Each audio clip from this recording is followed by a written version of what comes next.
him, what did he say? Would have like 12 rings? Yeah. Well, Shaq responded saying you would have more chips if you passed the ball a little bit more. Stephen A., Kobe's comments, fair or foul? Kind of foul. And, it's not a big deal because I've known both of them well for a long time, and I know how deep this goes. And the only reason I say it's foul isn't because of what Kobe said, because Kobe, know this, Kobe said nothing that he has not said to Shaq to his face. Yeah. Everything that he said, he has told Shaq to his face. And even I had to tell Shaq in the past, look, man, he knows Big Mac. Shaq was addicted to Big Macs. I'm trying to tell y'all right now. Like, Kobe would be out there working his butt off, working in the gym a whole bit. Shaq was like, I'm ready, I'll be ready to go. And Kobe would walk into the trainer's room for a game, and Shaq is munching on some Big Mac. Tough. You're doing all that cardio. I mean, Shaq big boy, man. He's 7'1", 350, and loved some Big Mac. He's like an addict, okay? So that would just drive Kobe crazy. Yeah. That would just drive him crazy. And so Kobe has always been incredibly honest about how he felt to Shaq's face, okay? But here's why I say it's foul. Because the animosity that existed between those two, particularly when they were in the finals against Detroit with one another, was so real. I'm just trying to tell you, it was. I can't go into details about how bad it was and how bona fide hatred existed, okay? I can't tell you some of the things Shaq wished on him. I can't tell you some of the things Kobe probably wished on Shaq. It was very bad, right? But y'all met, y'all sat down, y'all discussed each other's future, each other's careers, where you were, how enlightened you were, because how you thought about certain things, certain ways, et cetera, et cetera. And it led us all to believe everything with y'all is cool, everything with y'all is great, et cetera, et cetera. And then something like this happens, and Shaq gonna come right back at it, because Shaq ain't taking that lying down.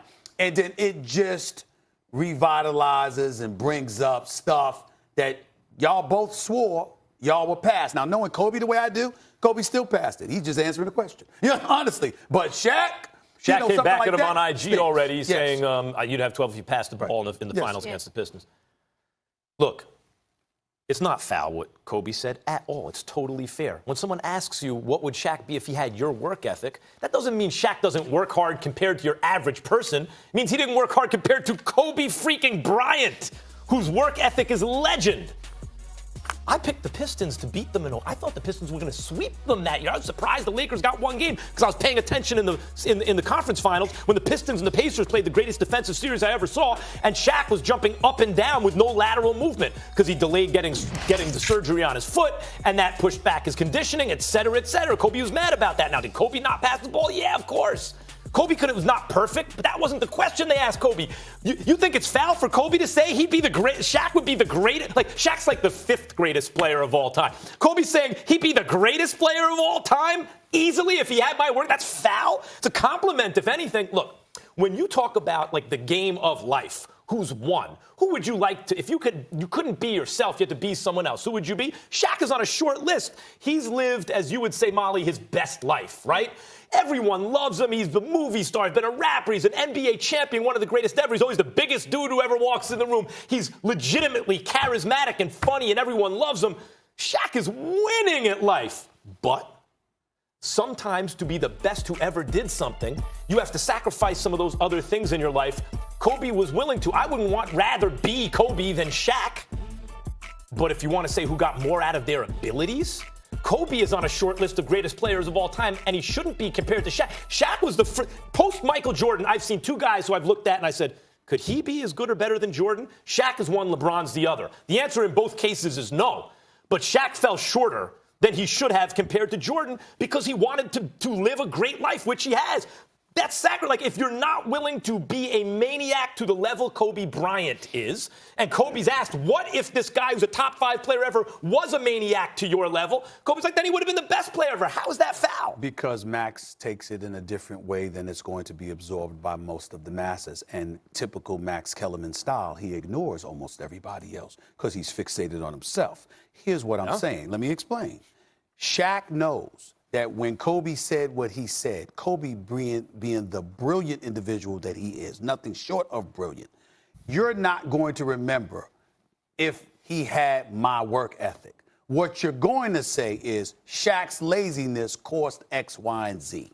That's how it's going to be interpreted by the basketball masses, which is why Shaq clapped back on Instagram, because Shaq is like, you know good and damn well what that kind of statement means. Even though Kobe Bryant was answering the question, like you said, and being completely honest and forthcoming and candid, as he always is, he don't give a damn. Kobe gonna let you know where he stands. Kobe has told Shaq this to his face while they were playing with each other and beyond. So let's be clear about that. But Shaq knows, after sitting down together, squashing it, talking about it was all PR and marketing and just trying to do everything they can to smooth that over and move beyond that. A statement like this is going to remind folks that Shaq didn't put in the work. Wait. That's all. I don't think Shaq was foul either. Shaq's telling the truth, too. I didn't say Shaq was foul. They underachieved together. Those two were so great that they three-peated and underachieved together. And the proof in the pudding is, as soon as Shaq left, he won another championship. Team to three-peat. And then Kobe won 2 more. They won altogether 3 championships without each other. So what would they have done together? Should Shaq have been in better shape at times? Should Kobe have passed the ball more? The answer to both questions is yes. They're 2 of the greatest players ever. They're among the greatest combinations ever. But they didn't do as much as they might have. TNT, led by the great Ernie Johnson, is going to have some segment in the future, this upcoming season, when Barkley and Shaq, typical to form, are going to be going at one another. And when that happens, Barkley is going to remind him of what Kobe had to say. And guess what? It's going to be interpreted exactly the way that I'm telling you. When I speak to Shaq in the near future, I promise you, it's going to be interpreted exactly the way that I'm saying. And Kobe knows it. That's all I'm saying. We have to go to break. So you feel like this isn't just all fun right now with these two? No. Oh, I thought it was like this is over. No, I'm not saying the beef's over and they're just having fun and playing around in the media. I'm not saying there's something's going to come from it between the two. They are what they are. But make no mistake, Kobe wasn't playing when he said it. Got it. And make no mistake, Shaq wasn't playing when he said it. You ever see the end of the movie Life, right? Yeah. Where they're at the Yankees